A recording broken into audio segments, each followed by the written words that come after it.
Good morning class.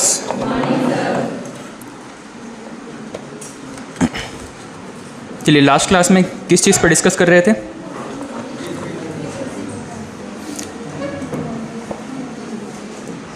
विधेयकों के प्रकार पर चर्चा कर रहे थे क्या?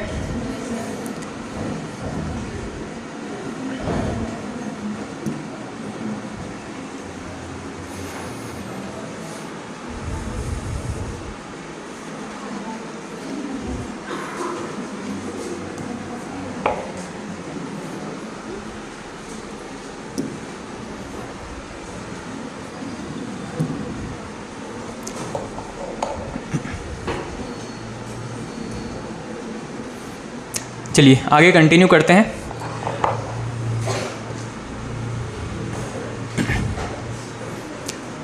हम विधेयकों के कुछ प्रकारों पर चर्चा कर रहे थे और ये विधेयक क्या होते हैं? विधेयक कानून बनने से पहले जो डॉक्यूमेंट लाया जा रहा है इसको जनरली हम बिल कहते हैं, और ये बिल जब राष्ट्रपति की सहमति इस पर प्राप्त हो जाती है तब ये क्या बन जाता है? विधेयक या एक्ट बन जाता है। ऐसे ही कुछ विधेयकों की हम चर्चा कर रहे थे, जिसमें सबसे पहले था एक साधारण विधेयक, उसके बाद में धन विधेयक, उसके बाद में एक वित्त विधेयक, और उसके बाद में हमें चर्चा करना है संविधान संशोधन विधेयक के बारे में। ठीक है, संविधान संशोधन विधेयक की अगर बात करें तो इसके बारे में या संविधान संशोधन के बारे में किस अनुच्छेद में लिखा गया है? आर्टिकल 368 में। कौन से भाग में लिखा गया है? पार्ट नंबर 20 भाग 20 में इसके बारे में उल्लेख किया गया है संविधान संशोधन के बारे में। संविधान संशोधन का जो आइडिया है वो किस देश से लिया गया है? संविधान संशोधन अलग अलग देशों से संविधान से हमने कुछ चीज़ें अडॉप्ट की हैं।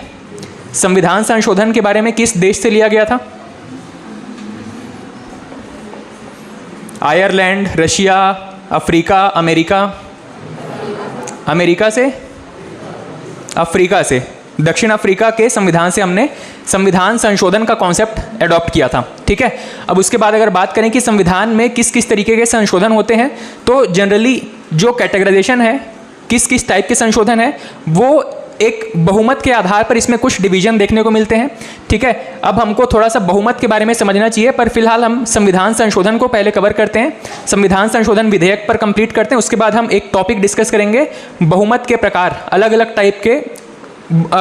जब भी सदन में वोटिंग का नौबत आता है, वोटिंग का ज़रूरत पड़ता है, ऐसे केस में कई सारे मेथड हैं अलग अलग टाइप के, उनके परसेंटेज के बेस पर या हाउस में कितने मेंबर्स हैं, कितने वोटिंग कर रहे हैं, इस बेस पर अलग अलग संख्या निकल के आती है जिसको हम अलग अलग जगहों पे यूज़ करते हैं। ठीक है, तो सबसे पहले अगर हम बात करें कि संविधान संशोधन विधेयक में किस किस टाइप के वोट्स की ज़रूरत पड़ती है, तो एक है यहाँ पे विशेष बहुमत और एक है विशिष्ट बहुमत। ठीक है, इसको फिलहाल आप एक शब्द के तौर पे याद रखिएगा, इसका कॉन्सेप्ट हम आगे देखने वाले हैं। ठीक है, विशेष बहुमत में क्या है, यहाँ पर बताया गया है कि सदन की जो कुल संख्या है, टोटल जितना नंबर ऑफ सीट्स एलोकेटेड था विधायकों के लिए या सांसदों के लिए, वो बताया जा रहा है। सदन की कुल संख्या का बहुमत मतलब यहाँ पे जो टोटल नंबर ऑफ सीट्स है उसका 50% प्लस 1 होना चाहिए। साथ ही दूसरी कंडीशन ये है कि जितने प्रेजेंट और वोटिंग मेंबर्स हैं इनका 2/3 वहाँ पे समर्थन होना चाहिए। ये दोनों कंडीशन जब फॉलो किया जाएगा इसको हम कहते हैं विशेष बहुमत। ठीक है, अब ये विशेष बहुमत किस चीज़ के लिए लागू होता है, तो कुछ कंडीशन ऐसे होते हैं जहाँ पे संविधान संशोधन की जरूरत पड़ती है, कुछ संविधान संशोधन के लिए विशेष बहुमत की आवश्यकता होती है। ठीक, उसके अलावा कुछ ऐसे कंडीशन हो सकते हैं, कुछ ऐसे संशोधन हो सकते हैं जहाँ पे एक विशेष प्रकार की बहुमत की जरूरत पड़ती है, इसको हम कहते हैं विशिष्ट बहुमत। एक है विशेष बहुमत और एक है विशिष्ट बहुमत। यहाँ पर क्या है, दोनों सदनों में विशेष बहुमत, मतलब ये दोनों कंडीशन फॉलो होने के बाद में एक और कंडीशन है कि आधे से अधिक राज्यों की सहमति भी जरूरी होती है। ठीक है, अगर वहाँ पर विधानसभा है, विधान परिषद है, तो दोनों से पास होना पड़ेगा, अदरवाइज जहाँ पे विधानसभा है तो विधानसभा से पास हो जाएगा, इसको हम कहेंगे विशिष्ट बहुमत। ठीक, अब विशिष्ट बहुमत द्वारा कौन कौन से टॉपिक पर चेंजेस किए जाते हैं, संशोधन किए जाते हैं, तो यहाँ पे संशोधित विषय लिखे गए हैं, पर इसको याद करने की बहुत ज़रूरत नहीं है। जहाँ जहाँ पे हमको नीड होगी हम वहाँ पे देखते चलेंगे कि यहाँ पे विशेष बहुमत लगता है, यहाँ पे विशिष्ट बहुमत लगता है। ठीक है, ये सिर्फ आपके एक रफ आइडिया के लिए है। इसमें एक और चीज़ बस याद रखिएगा, कभी पूछा जाए कि आर्टिकल 368 में बदलाव करने के लिए किस प्रकार के संशोधन की आवश्यकता होती है, तो विशिष्ट बहुमत की आवश्यकता होती है, ठीक है, मतलब दोनों सदनों से इसे विशेष बहुमत से पास होना चाहिए, साथ ही विधानमंडल, आधे से अधिक राज्यों के विधानमंडल से भी पास होना चाहिए, आर्टिकल 368 में स्वयं अगर परिवर्तन करना है इस कंडीशन में। उसके बाद में संविधान संशोधन जो विधेयक है इसे संसद के किसी भी सदन में लाया जा सकता है। इसका मतलब है कि संशोधन के बारे में कहाँ कहाँ चर्चा की जा सकती है, कहाँ से शुरू किया जा सकता है, लोकसभा से या फिर राज्यसभा से, और वापस से सेकंड हाउस में इसको भेज दिया जाएगा। जहाँ से शुरू किया गया था उसके अलावा जो सेकंड हाउस है वहाँ पे भेजा जाएगा। उसके बाद में हमने बात किया था संयुक्त अधिवेशन के बारे में। संयुक्त अधिवेशन क्या होता है? लोकसभा और राज्यसभा दोनों जब बैठेंगे इसको हम संयुक्त अधिवेशन कहते हैं। क्या संविधान संशोधन के लिए संयुक्त अधिवेशन हो सकता है? नहीं हो सकता है, दोनों हाउस से इंडिविजुअली इसको पास होना जरूरी है। उसके बाद में राष्ट्रपति की अनुमति, हमने बात किया कि लोकसभा राज्यसभा से पास होने के बाद में राष्ट्रपति के पास जाता है साइन होने के लिए। क्या राष्ट्रपति इस पर साइन करने के लिए बाध्य है? तो इसको वापस भेज नहीं सकता, उसको इसमें साइन करना जरूरी है, ठीक है। उसके बाद में ये नंबर जो है वो थोड़ा सा गलत है, इसमें अपडेट हो चुका है, ये शायद 125 या 126 हो गया होगा, और ये यहाँ पे 105 या 106 हो चुका होगा, ठीक है। इसको हम एक बार गूगल से चेक करके अपडेट कर लेंगे, ठीक है।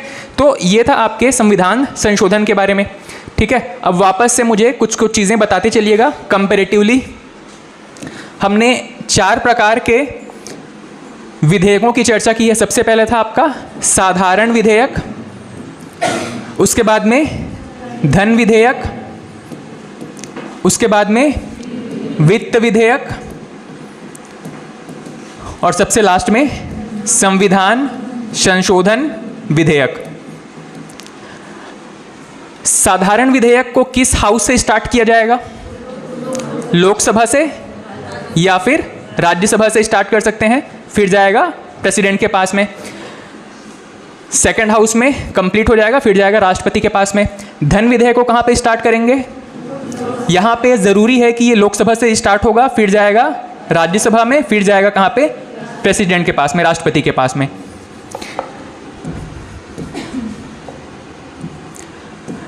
वित्त विधेयक कहाँ शुरू हो सकता है? वित्त विधेयक लोकसभा या राज्यसभा से शुरू हो सकता है और उसके बाद में राष्ट्रपति के पास चला जाएगा। संविधान संशोधन विधेयक कहाँ हो सकता है?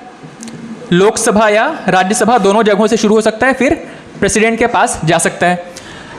सपोज यहाँ पे एक हाउस से मान लो लोकसभा से शुरू हुआ है, फिर राज्यसभा में गया है। राज्यसभा के पास क्या क्या ऑप्शन है? क्या उनको सहमति देना ज़रूरी है या उनके पास अदर ऑप्शंस भी हैं? अदर ऑप्शंस भी हैं, इनके पास दूसरे ऑप्शंस हैं। क्या क्या हैं? सबसे पहला तो ये चाहें तो इनको ये पूरे बिल को ही रिजेक्ट कर सकते हैं, ठीक है। संविधान जब हम कोई भी बिल की चर्चा करते हैं तो लोकसभा या राज्यसभा के पास एक और ऑप्शन क्या है, मतलब जो सेकंड हाउस है उसके पास क्या ऑप्शन रहेगा? सबसे पहले है कि वो चाहे तो इसमें संशोधन की डिमांड कर सकते हैं। मान लीजिए मोटर व्हीकल एक्ट आया था, मोटर व्हीकल एक्ट में ये बताया गया कि अगर कोई व्यक्ति रेड लाइट क्रॉस करता है बिना परमिशन के, या फिर जब रेड लाइट है उस समय पे रोड अगर क्रॉस कर लेता है तो उसके ऊपर मान लो 10,000 की पेनल्टी लगा दी जाएगी, 10,000 का फाइन लगा दिया जाएगा। लेकिन कुछ राज्य चाहते हैं कि ये बहुत ज़्यादा बड़ा अमाउंट है, इसको थोड़ा कम करके 5,000 या 2,000 कर दिया जाए। ऐसे केस में जो सेकेंड हाउस है वो ये करेगा कि एक डिमांड रखेगा संशोधन के लिए, ठीक है, उसमें कुछ चेंजेस के लिए। तो पहली चीज़ एक संशोधन का डिमांड रख सकते हैं, सेकंड हाउस में जब ये बिल जाएगा एक संशोधन की डिमांड रख सकते हैं। दूसरा है वो पूरी तरीके से उस बिल को रिजेक्ट कर सकते हैं, हमें ये बिल बिल्कुल पसंद में नहीं आया है, हम भी इस बिल को पास होने नहीं देंगे। तीसरा है 6 माह तक उस पर कोई भी डिसीजन न लें, ठीक है। जैसे ही 6 माह कंप्लीट होगा वापस से ये मान लिया जाएगा कि अब ये बिल जो है वो राज्यसभा से या सेकंड हाउस से पास हो गया है। उसके बाद में ये कहाँ चला जाएगा? प्रेसिडेंट के पास में, ठीक है। मान लो अगर ये संशोधन की डिमांड करते हैं, ठीक है, अब ये संशोधन की डिमांड करेंगे। हम एग्जाम्पल लेते हैं, लोकसभा से शुरू हुआ था, राज्यसभा में गया है, राज्यसभा ने इसमें अमेंडमेंट या संशोधन की डिमांड की है। कुछ संशोधन इन्होंने खुद से सजेस्ट करके भेजे हैं और चाहते हैं कि वहाँ पे पास हो जाए। तो अब ये संशोधन जो करके भेजे हैं राज्यसभा वाले लोग, ये वापस से बिल कहाँ जाएगा? लोकसभा में। लोकसभा से पास होने के बाद में फिर कहाँ जाएगा? राज्यसभा में। राज्यसभा के पास अब कोई दूसरा ऑप्शन नहीं बचेगा, ठीक है, राज्यसभा के पास अब कोई दूसरा ऑप्शन नहीं है, इन्हें वो बिल पास करना ज़रूरी है। अब ये कहाँ जाएगा? प्रेसिडेंट के पास। प्रेसिडेंट क्या इस बिल पर साइन करना ज़रूरी है क्या प्रेसिडेंट को? प्रेसिडेंट के पास इस पर साइन करना ज़रूरी नहीं है। वो चाहे तो तुरंत साइन कर दे, वो चाहे तो रिजेक्ट कर दे, या वो चाहे तो कुछ समय के लिए रोक कर रख सकता है। ठीक है, चाहे तो वो साइन कर सकता है, या चाहे तो साइन नहीं कर सकता, या फिर वो कुछ समय के लिए रोक सकता है, एक लंबे समय के लिए रोक सकता है, जिसका कोई समय सीमा नहीं बताया गया है। समय यहाँ पे कुछ नहीं बताया गया है। यही चीज़ को हम आगे जब प्रेसिडेंट के बारे में पढ़ेंगे तो हम पढ़ेंगे कि राष्ट्रपति के पास एक शक्ति होती है जिसको हम कहते हैं वीटो पावर। ठीक है, वीटो पावर, इसका मतलब क्या है कि वो बिल को जब उसके पास आया था साइन करने के लिए, साइन होने के लिए, उस समय कोई समय सीमा नहीं बताया गया कि प्रेसिडेंट साहब 1 महीने में साइन करें, 1 दिन में साइन करें, या 1 साल के बाद में साइन करें। तो कोई समय सीमा नहीं बताया गया है, इसको हम कहते हैं उनकी वीटो पावर। ठीक है, तो प्रेसिडेंट के पास क्या क्या ऑप्शन हो गए?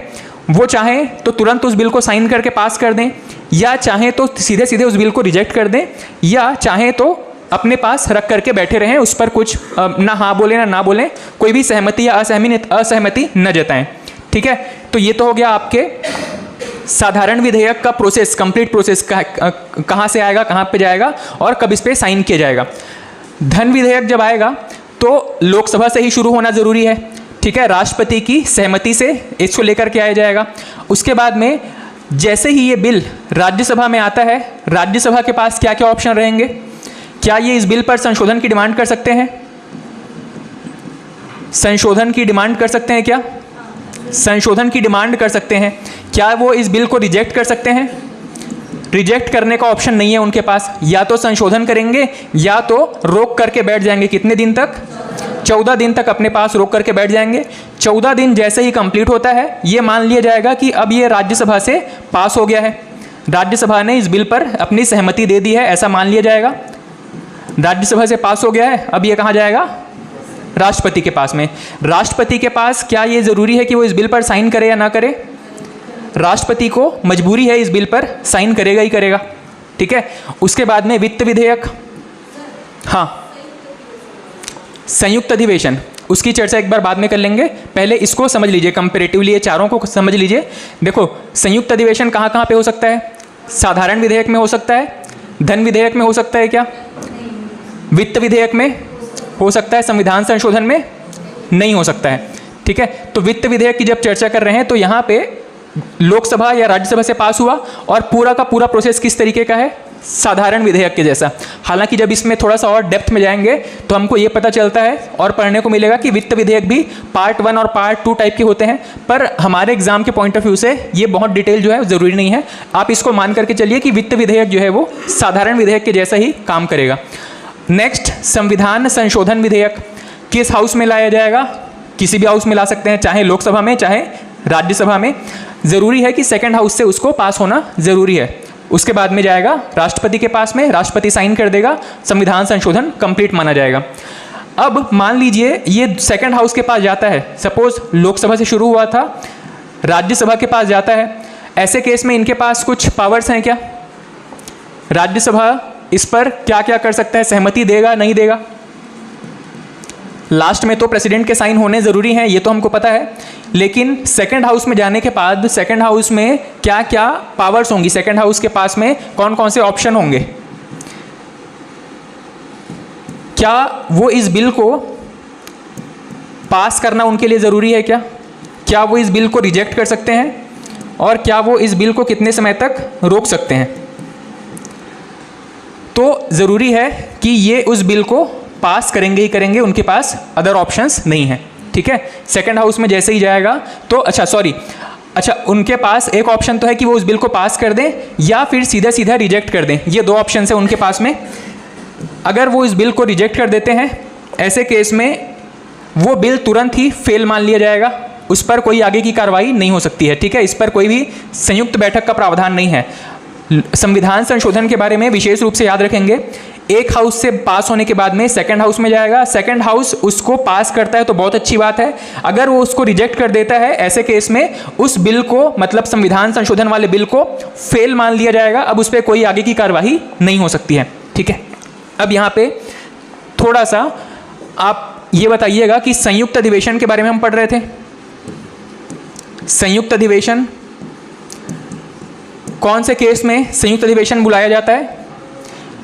जब लोकसभा और राज्यसभा के बीच में विरोधाभास उत्पन्न हो जाए, दोनों ही चाहे लोकसभा से पास होकर के गया था राज्यसभा में या राज्यसभा से बिल पास होकर के गया था लोकसभा में, मतलब जब सेकंड हाउस के पास जाएगा वो उस बिल को पास नहीं कर रहे हैं, ऐसे केस में दोनों के बीच में विरोध उत्पन्न हो जाएगा और तब जा करके संयुक्त अधिवेशन का प्रावधान है। संयुक्त अधिवेशन को कौन कॉल करेगा, कौन बुलाएगा?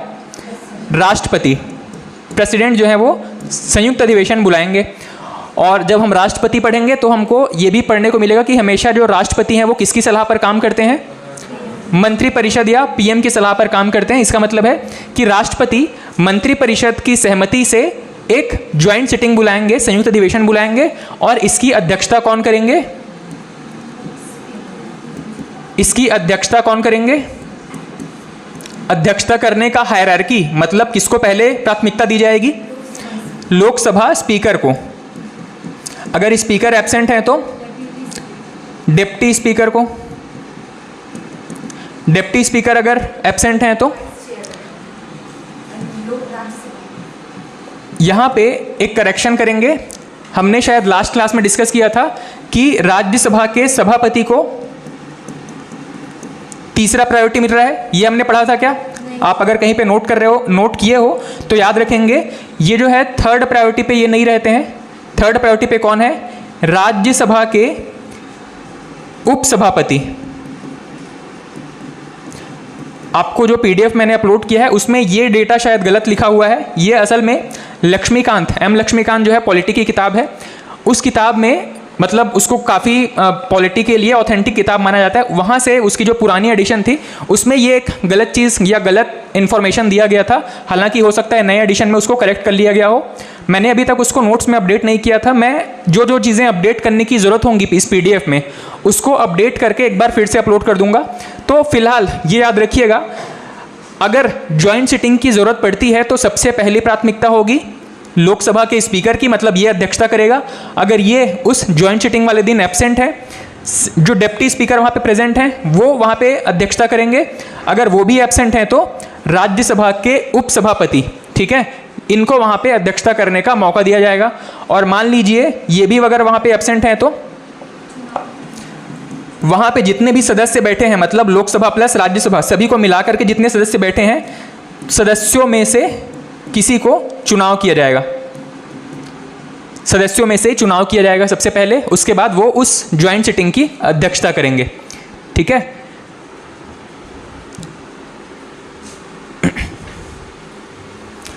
ठीक। अब ये संविधान संशोधन विधेयक तो हमने पढ़ लिया, इसमें कुछ बहुमत के बारे में चर्चा किया गया था। बहुमत की चर्चा जब आप कर रहे हो तो इसको ठीक से एक स्ट्रक्चर्ड वे में आप चाहो तो नोट कर लीजिएगा। इसकी ज़रूरत आपको बहुत सारे अलग अलग जगहों पे अलग अलग केसेस में पढ़ने वाली है। बहुमत या मेजॉरिटी, जब भी कोई बिल या कोई ऐसा मामला आएगा जिसमें हमें वोटिंग की ज़रूरत पड़ती है सदन में, हाउस में, हाउस कहने का मतलब है यहाँ पे लोकसभा या राज्यसभा में,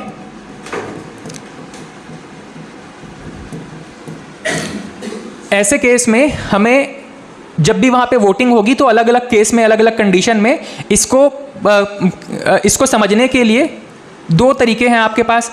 कुछ कंडीशंस हैं जहाँ पे 50% से ज़्यादा की ज़रूरत होती है और कुछ कंडीशंस हैं जहाँ पे 2/3 से ज़्यादा की ज़रूरत होती है, 2/3 बहुमत से ज़्यादा की ज़रूरत होती है। ठीक है, इसको आप स्ट्रक्चर्ड वे में नोट कर लीजिएगा। सबसे पहले हेडिंग डाल दीजिएगा मेजॉरिटी या बहुमत।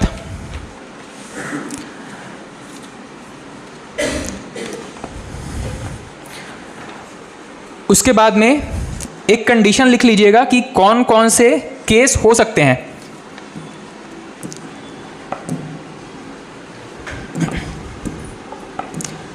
सबसे पहला एक केस है कि किसी भी हाउस की जो टोटल स्ट्रेंथ है, टोटल सीट जो वहाँ पे एलोकेट की गई थी, सपोज लोकसभा के केस में 550 सीट हैं, ठीक है, ये हो गई उसकी टोटल स्ट्रेंथ। उसके बाद मान लो कुछ सीट पे चुनाव नहीं हुए हैं या कुछ सीट जो है वो वेकेंट रह गए हैं, इसको हम कहेंगे टोटल सीट माइनस वेकेंट। कुल सीट माइनस खाली सीट, टोटल सीट माइनस खाली सीट, ये हो गई आपकी सेकंड कंडीशन।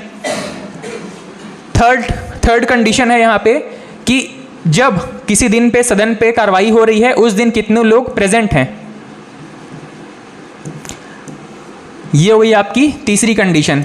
ये हो गया फर्स्ट कंडीशन, सेकंड, थर्ड, और एक कंडीशन है जितने लोग प्रेजेंट हैं उतने लोग वोटिंग में पार्टिसिपेट कर भी रहे हैं या नहीं कर रहे हैं। ठीक है, तो हम इसको कहेंगे प्रेजेंट एंड वोटिंग, उपस्थित और मतदान करने वाले।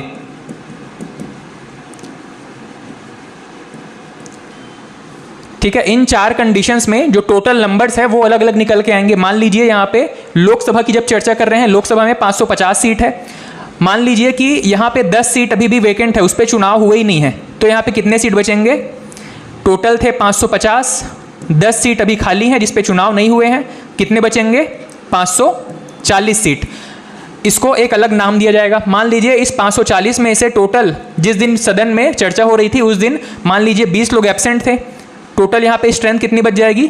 540 माइनस 20, टोटल कितने बच जाएंगे उस दिन प्रेजेंट होने वालों में? 520। और मान लीजिए इस 520 में से भी 10 लोग ये कहते हैं कि हम वोटिंग में पार्टिसिपेट नहीं करेंगे, तो 520 माइनस जो 10 लोग वोट नहीं करना चाहते हैं उनको अगर हटा देंगे तो वोट करने वाले कितने बचेंगे? 510। ठीक, अब ये जो अलग अलग कंडीशंस हैं इनको कुछ नाम दिया जाता है पॉलिटी के टर्म्स में, एक टेक्निकल नाम है इसका। इस कंडीशन को हम कहते हैं एब्सोल्यूट मेजॉरिटी, एब्सोल्यूट मेजॉरिटी या पूर्ण बहुमत। जब भी आपको ये शब्द सुनने को मिले कि पूर्ण बहुमत की ज़रूरत है किसी केस में, तब आपके ध्यान में सीधे ये आना चाहिए कि वहाँ पे टोटल नंबर ऑफ सीट्स की बात की जा रही है। ठीक है, सेकंड जो कंडीशंस हैं जहाँ पे वेकेंट सीट को अगर खाली कर दें, इसको कहा जाता है इफेक्टिव मेजॉरिटी,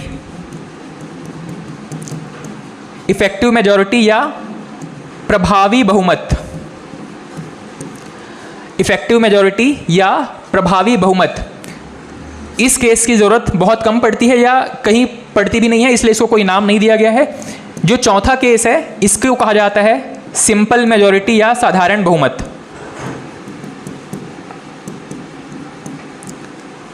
सिंपल मेजॉरिटी या साधारण बहुमत।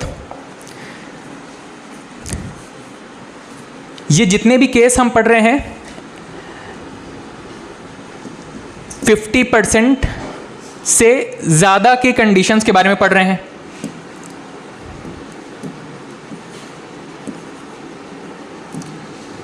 +1 की कंडीशन है।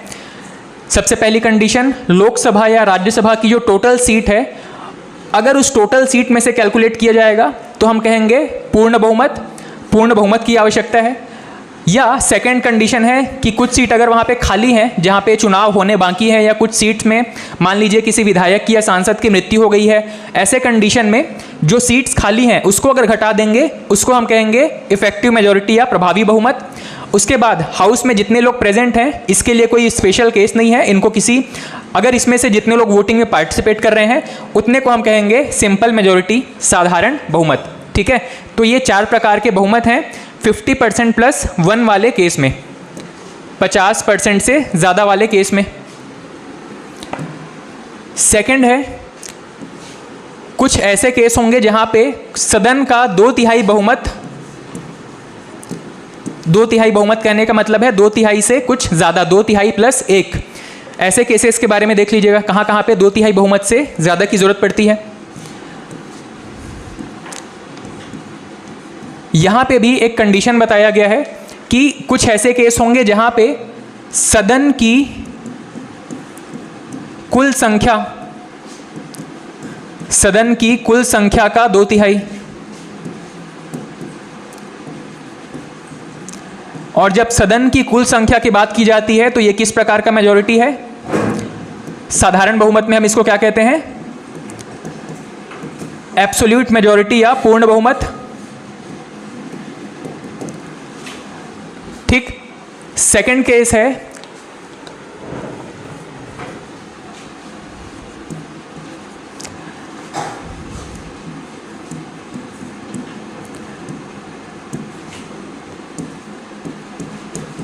उपस्थित और मतदान करने वालों का 2/3 बहुमत, उपस्थित और मतदान करने वालों का 2/3 बहुमत। और एक तीसरा केस है, उपस्थित और मतदान करने वालों का 2/3 प्लस एब्सोल्यूट मेजॉरिटी।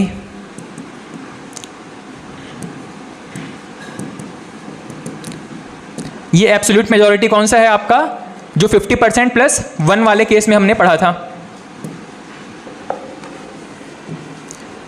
इसको बस आप नोट करते चलिए, इसको वापस से एक बार हम कंपैरेटिव स्टडी करेंगे, आपको याद हो जाएगा।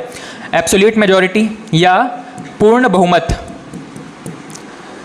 ठीक। इसमें कौन कौन से केसेस हैं, 2/3 बहुमत जहां जहां पे जरूरत होगी उसमें 2-3 केस हैं। सबसे पहले है कि सदन की कुल संख्या, मान लो लोकसभा की बात कर रहे हैं तो 550 का 2/3 बहुमत चाहिए होगा किसी एक बिल को पास करने के लिए। बहुत सारे ऐसे बिल हो सकते हैं जिसमें 2/3 बहुमत से ज़्यादा की जरूरत पड़े सदन की कुल संख्या का। कुछ ऐसे केस हो सकते हैं, कुछ ऐसे बिल हो सकते हैं जहाँ पे सिर्फ प्रेजेंट और वोटिंग मेंबर्स का 2/3 जरूरत पड़े। कुछ ऐसे भी बिल्स हो सकते हैं जहाँ पे प्रेजेंट और वोटिंग मेंबर्स का 2/3 तो चाहिए ही चाहिए, साथ ही ये कुल सदन की कुल संख्या का पूर्ण बहुमत होना चाहिए, मतलब 50% से ज़्यादा भी होना चाहिए यहाँ पे।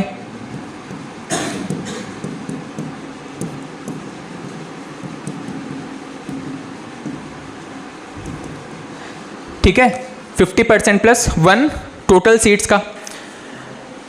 इन दोनों के अलावा एक और प्रकार का बहुमत है, इसको नोट कर लीजिएगा, विशिष्ट बहुमत। अच्छा, ये 2/3 बहुमत वाला एक केस है, इसको कहा जाता है विशेष बहुमत, स्पेशल मेजॉरिटी। इसको कहा जाता है विशेष बहुमत या स्पेशल मेजॉरिटी। और इसी स्पेशल मेजॉरिटी के अंदर एक और केस है जिसको हम कहते हैं विशिष्ट बहुमत। विशिष्ट बहुमत, इसको भी इंग्लिश में स्पेशल मेजॉरिटी कहा जाता है, लेकिन इसके कंडीशंस के बेस पर इसको जज किया जाता है। ठीक है, इसको बस नोट करते चलिएगा। सबसे पहला है वोटिंग प्रेजेंट और वोटिंग मेंबर्स का 2/3,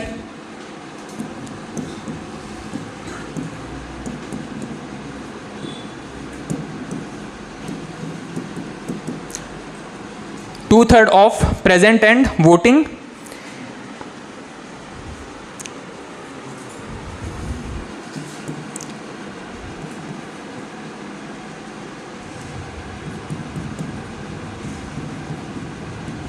प्लस एब्सोल्यूट मेजॉरिटी या पूर्ण बहुमत।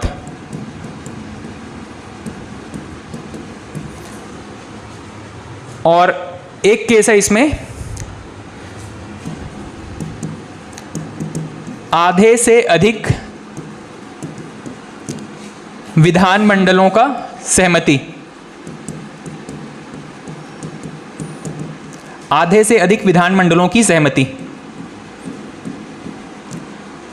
चलिए, अब जो दिमाग में खिचड़ी पक गई होगी उसको थोड़ा सा बाइफरकेट कर लेते हैं, अलग अलग कर लेते हैं कि किस तरीके से हमको ये चीज़ें समझ में आने वाली हैं। मैंने शुरुआत किया था बहुमत के बारे में। सबसे पहले बात करते हैं कि बहुमत होता क्या है।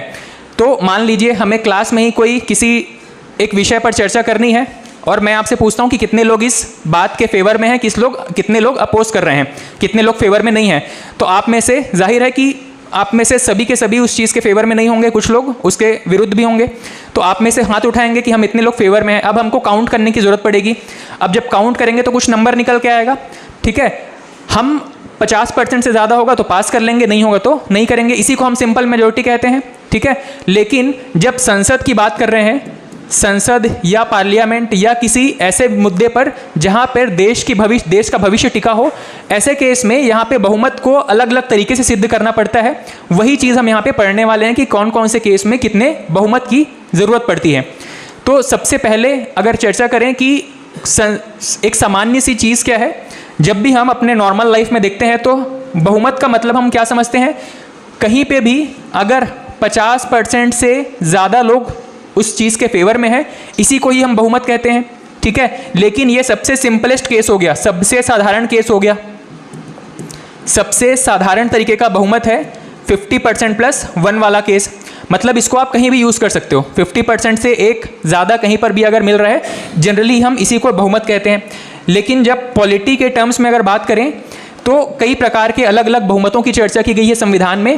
इसमें सबसे पहले अगर बात करें तो आपके बहुमत को दो पार्ट में कैटेगराइज किया गया है। सबसे पहला कैटेगरी है 50% से ज़्यादा वाली कैटेगरी और सेकंड कैटेगरी है 2/3 से ज़्यादा वाली कैटेगरी। ठीक है, अब हम इसको धीरे धीरे करके एक स्ट्रक्चर इसका प्रिपेयर करते हैं। देखो, अब लिखने पे ध्यान मत दीजिएगा, इसमें समझने पर ध्यान दीजिएगा। बहुमत को हमने दो पार्ट में डिवाइड कर लिया है। सबसे पहला कैटेगरी है 50% से एक ज़्यादा वोट मिले, ऐसे कंडीशन में कुछ बिल पास हो सकते हैं। कुछ बिल ऐसे हो सकते हैं जहां पे 2/3 बहुमत से एक ज़्यादा की ज़रूरत पड़ती हो। ठीक, अब ये 50% वाले जो केस हैं, इसमें सबसे पहला केस हो सकता है जिसको हम कहते हैं पूर्ण बहुमत। ठीक है, सबसे पहला केस होता है जिसको हम कहते हैं पूर्ण बहुमत। एक दूसरा केस हो सकता है जिसको हम कहते हैं प्रभावी बहुमत, और तीसरा एक केस है जिसको हम कहते हैं साधारण बहुमत या सिंपल मेजॉरिटी। सबसे पहला था एब्सोल्यूट मेजॉरिटी, दूसरा है इफेक्टिव मेजॉरिटी, तीसरा केस है आपका सिंपल मेजॉरिटी या साधारण बहुमत। भाई, इन अलग अलग केसेस की नौबत क्यों आ रही है, अलग अलग तरीके के इसमें अलग अलग तरीके के कैटेगराइज करने की ज़रूरत क्यों पड़ रही है? इसका सिंपल सा रीज़न है कि जितने मेंबर्स वहाँ पे वोट करने वाले हैं, इनकी उपस्थिति और जितने सीट्स सदन के लिए रखे गए हैं उनके प्रेजेंस या एब्सेंट होने या उन सीट्स के वेकेंट या खाली होने के कारण इन अलग अलग कंडीशंस की नौबत पड़ रही है।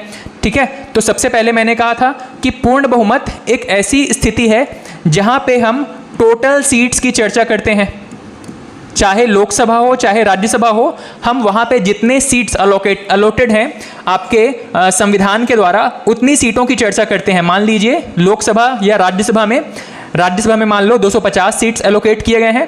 अब हम ये नहीं देखेंगे कि इसमें कितने लोग की पोस्ट भरी हुई है, कितने पोस्ट खाली हैं, हम ये मान के चलेंगे कि टोटल सीट्स में से हमको मेजॉरिटी निकालना है। ठीक है, टोटल सीट्स का हमको 50% प्लस एक मेंबर चाहिए। ऐसे केस में कुछ बिल पास होंगे, उस बिल को हम कहेंगे कि वहाँ पर पूर्ण बहुमत की आवश्यकता पड़ी हुई है। ठीक, अब सेकंड केस क्या है? सेकंड केस से हम इसमें चेंजेस करना शुरू करेंगे।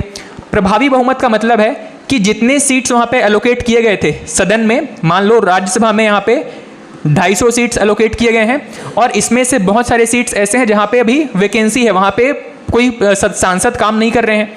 ऐसे केस को हम कहते हैं प्रभावी बहुमत। इसका मतलब है टोटल सीट माइनस वैकेंसी, कितने सीट्स वहाँ पे खाली हैं, अगर उसको घटा देंगे तो जो बहुमत निकल के आएगा उसको हम कहेंगे प्रभावी बहुमत। यहाँ पे मान लो 250 मेंबर्स थे, इसमें से 10 मेंबर्स अभी 10 मेंबर्स की पोस्ट खाली है। टोटल कितने लोग काम कर रहे होंगे? 240। ये जो 240 में से हमको 50% प्लस 1 निकालना होगा, कितना निकलेगा? 120 प्लस 1। ठीक है, मतलब ये जो टोटल 121 मेंबर्स हैं, या टोटल अगर किसी मामले में हमें 121 लोगों के सहमति की आवश्यकता पड़ती है, इसको हम कहेंगे प्रभावी बहुमत। हमारे इस एग्जाम्पल के अकॉर्डिंग ये जो 121 का नंबर है, ये इसको हम कहेंगे प्रभावी बहुमत। और तीसरा केस है सिंपल मेजॉरिटी या साधारण बहुमत। जिस दिन संसद का कोई सदन काम कर रहा है, वहाँ पे जितने लोग प्रेजेंट हैं, न सिर्फ प्रेजेंट हैं बल्कि वो वोटिंग में पार्टिसिपेट भी कर रहे हैं। कुछ ऐसे लोग हो सकते हैं जो वोटिंग से दूरी बना करके रखे हैं, ये कहें कि हम इस बिल के ना तो फेवर में हैं ना तो अपोज में हैं, हम इसमें वोटिंग में पार्टिसिपेट ही नहीं करेंगे। ऐसे जितने भी लोग होंगे जो प्रेजेंट हैं और साथ ही वोटिंग में पार्टिसिपेट भी कर रहे हैं, इसको हम कहते हैं सिंपल मेजॉरिटी। और इस सिंपल मेजॉरिटी का सिंपल सा मतलब है कि उस दिन मान लीजिए कुछ लोग एब्सेंट रह गए होंगे। इस 240 में से मान लो 20 लोग एब्सेंट हैं, 220 लोग प्रेजेंट हैं, तो इसी 220 में से हमको बहुमत निकालना पड़ेगा। ठीक है, अब ये कितना निकल जाएगा? इसका आधा मतलब 50% कितना निकलेगा? 110, और 110 में से एक ज़्यादा की आवश्यकता होगी, कितना हो जाएगा? 111। मतलब किसी बिल पर जब 111 मेंबर्स की सहमति मिल जाएगी, हम उस बिल को क्या कहेंगे कि वो साधारण बहुमत से पास हुआ है। ठीक है, पहला case total number of seats, second case vacancy को घटा के जितनी सीट्स बची हैं, और तीसरा केस जितने लोग किसी दिन सदन में वोटिंग के लिए प्रेजेंट थे और वोट कर रहे हैं। इस कंडीशन को हम कहते हैं साधारण बहुमत। ठीक है, ये तीनों केस समझ में आ गए। पहला केस क्या था? Total number of seats. कोई मतलब नहीं है कि आपको उस दिन कितने प्रेजेंट है, कितने वोट कर रहे हैं, सिर्फ टोटल नंबर ऑफ सीट्स हमको देखना है। ठीक है, सेकंड केस है जहाँ पे हम वैकेंसी को घटा देंगे, चाहे वो वैकेंसी किसी भी वजह से हो, चाहे उसमें इलेक्शन ना होने की वजह से वैकेंसी है, या किसी सांसद या किसी सांसद की मृत्यु होने की वजह से वैकेंसी है, किसी ने रिजाइन कर दिया अपने पोस्ट से उस वजह से वैकेंसी है, किसी भी तरीके से वैकेंसी है, तो हम ये कहेंगे कि टोटल कितने लोग अपने पोस्ट पे काम कर रहे हैं, इस तरीके से जो हम मेजोरिटी निकालेंगे इसको हम कहते हैं इफेक्टिव मेजोरिटी या प्रभावी बहुमत। और सबसे लास्ट और सबसे सिंपल कौन सा है? साधारण बहुमत। अब आप मुझे ये बताइएगा कि मान लो किसी बिल पर हमको चर्चा करनी है, तो सबसे कठिन टाइप का कौन सा बहुमत हो सकता है? सबसे कठिन कौन सा जिसको पास करवाना मुश्किल पड़े? प्रभावी बहुमत या पूर्ण बहुमत? सबसे कठिन कौन सा पड़ेगा? Absolute majority. जो पूर्ण बहुमत है वो सबसे कठिन हो जाता है, ठीक है। इसका रीज़न क्या है कि यहाँ पे हमने जो वैकेंसी है इसको भी काउंट कर लिया है। अब मान लीजिए कि सदन में बीजेपी और कांग्रेस को लेकर के चलते हैं, बीजेपी सत्ताधारी है और कांग्रेस विपक्ष में है, दोनों के पास कुछ नंबर ऑफ सीट्स हैं। मान लीजिए इस पर्टिकुलर केस में हमें 50% प्लस 1 वोट की ज़रूरत पड़ने वाली है। मान लीजिए बीजेपी के पास 120 सीट है यहाँ पे, और कांग्रेस के पास भी कुछ नंबर ऑफ सीट्स हैं। बीजेपी के पास यहाँ पर इस केस में मान लो उनके पास 120 सीट हैं, और हमें पास करने के लिए कितनी सीट चाहिए यहाँ पे? 50% से एक ज़्यादा, ठीक है। तो 126 सीट इनको चाहिए होगा, तब जा करके ये उस बिल को पास करवा पाएंगे। लेकिन इसमें इस टोटल नंबर ऑफ सीट्स में वो सीट्स भी शामिल है जहाँ पे अभी वैकेंसी है। उस सीट को फिल करने की जिम्मेदारी भी किनकी हो जा रही है? यहाँ पे पास करवाने वाली पार्टी की या सत्ताधारी पार्टी की जिम्मेदारी हो जा रही है कि हम इस वैकेंसी वाले सीट का पावर भी अपने पास जब तक लेकर नहीं आएंगे तब तक वो बिल हमारा पास नहीं होगा, ठीक है। यहाँ पर तो अच्छी बात है कि जो सीट्स वैकेंट है उनको बिल्कुल एस्केप कर दे, मतलब वहाँ पे कोई भी पार्टी रहता उससे किसी को कोई फर्क नहीं पड़ता। लेकिन यहाँ पर जो सीट्स वैकेंट है उसको भी कैलकुलेशन में जब लेंगे तो ये मुश्किल हो जाता है, ठीक है, उस बिल को पास करवाना, ठीक। तो इसमें सबसे कठिन टाइप का बहुमत कौन सा है? पूर्ण बहुमत। इन तीनों में सबसे कठिन बहुमत प्राप्त करना कौन सा है? पूर्ण बहुमत, ठीक। ये तो हो गए हमारे 50% प्लस 1 वाले केस। अब बात करते हैं 2/3 से एक ज़्यादा वाले केसेस की। ऐसे कौन कौन से केस होंगे जहां पर 2/3 से ज़्यादा की आवश्यकता हो? तो सबसे पहले केस की हमने चर्चा की, सदन की कुल संख्या का 2/3, जिसको हम स्पेशल मेजॉरिटी एब्सोल्यूट मेजॉरिटी के नाम से जानते हैं। सेकंड है प्रेजेंट और वोटिंग मेंबर्स का 2/3, और कुछ ऐसे केस भी होंगे जहां पे प्रेजेंट एंड वोटिंग का 2/3 भी चाहिए और साथ ही एब्सोल्यूट मेजॉरिटी भी चाहिए। अब इसमें कौन से केस पहले से प्रेजेंट हैं और कौन से छोड़ दिए गए हैं उसको भी देखते चलना। 2/3 वाले केस में हमने 3 केसेस की चर्चा की है। सबसे पहला है टोटल सीट का 2/3। सेकंड हमने बात किया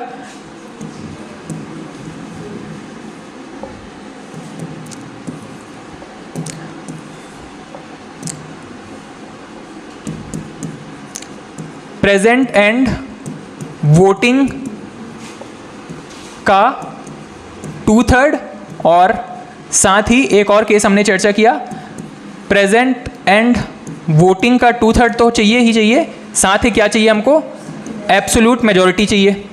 अब मुझे ये बताइए, एब्सोल्यूट मेजॉरिटी में टोटल नंबर ऑफ सीट्स लेते हैं या फिर जितने लोग वैकेंट हैं उसको छोड़ करके लेते हैं? टोटल सीट्स को लेते हैं। यहाँ पे टोटल सीट इफेक्टिव मेजॉरिटी में जितने पोस्ट वैकेंट हैं, जितने सीट्स वैकेंट हैं, उसको माइनस करके जो निकलता है उसको हम कहते हैं इफेक्टिव मेजॉरिटी, ठीक है। अब संविधान में कुछ ऐसे कंडीशंस हैं, कुछ ऐसे बिल्स हैं स्पेसिफिकली जहां पे केवल 2/3 मेजॉरिटी के थ्रू उसको पास किया जा सकता है। लेकिन इस 2/3 में भी अलग अलग टाइप के केस हैं। कुछ ऐसे बिल्स हो सकते हैं जहां पे जिनको बहुत ही स्ट्रिक्ट रखा गया है, इसको पास करना मुश्किल हो, इसीलिए इसको रखा गया है, जहां पे कहा गया है कि टोटल सीट्स का 2/3 हमको चाहिए। मान लीजिए यहाँ पे अब हम देखें कि यहाँ पे 250 मेंबर्स की सीट है राज्यसभा में, अगर वहाँ पे 2/3 का केस लगा देंगे, वहाँ पे कितने सीट चाहिए रहेंगे फिर हमको?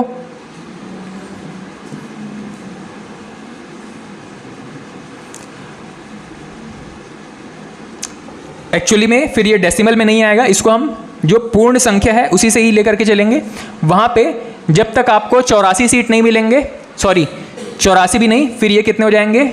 8 दूनी 16 और 168, ये 168 या 169 अप्रॉक्स जो 2/3 से एक ज़्यादा हो, इतने नंबर ऑफ सीट्स जब तक किसी पार्टी को अपना बिल पास करवाने के लिए कंप्लीट नहीं होता है तब तक वो बिल पास नहीं हो पाएगा। ठीक है, टोटल सीट्स का 2/3।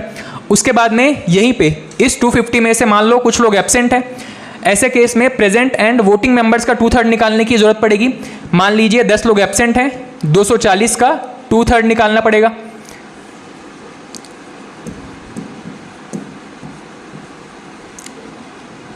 ठीक है, अब यहाँ पे कितने सीट्स की आवश्यकता होगी? यहाँ पे 8 दूनी 16, ये 160 प्लस 1।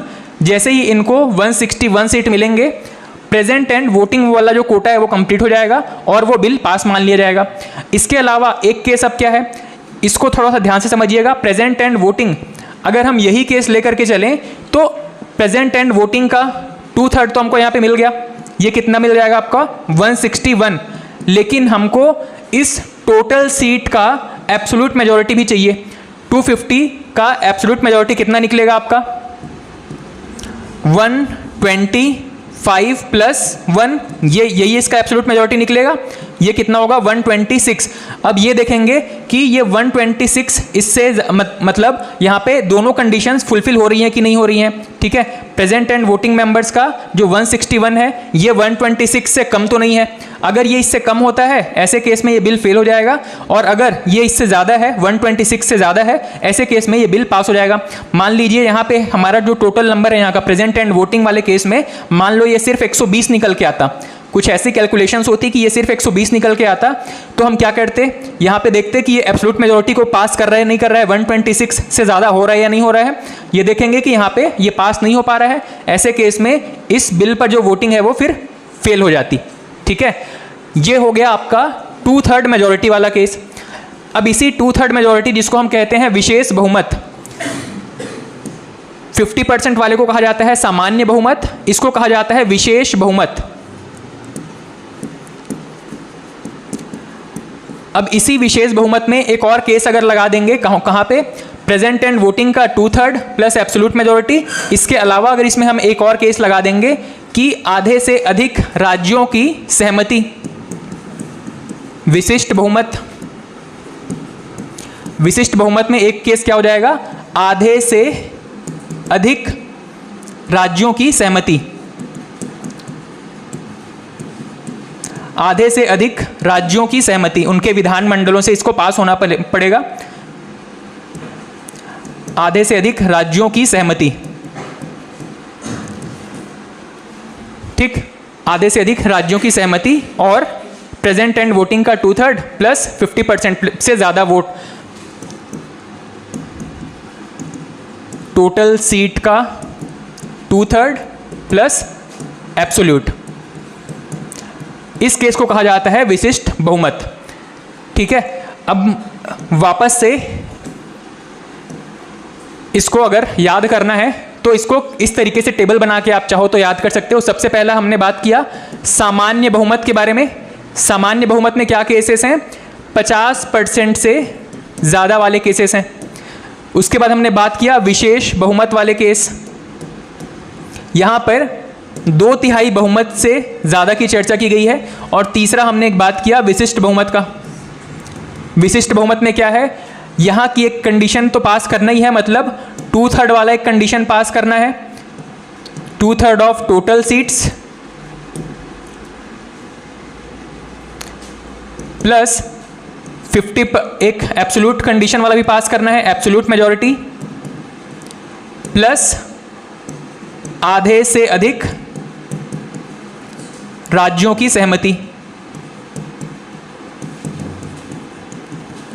अब ये कंडीशन कहां से निकल करके आया है? ये पूरी कंडीशन, विशिष्ट बहुमत की कंडीशन, इन्हीं दोनों से ही डिराइव होकर के निकला है। ठीक है, 2/3 वाला यहां से निकला है, एब्सोल्यूट वाला यहां से निकला है, और विशिष्ट क्यों है? क्योंकि इसमें राज्यों की सहमति भी आवश्यक है।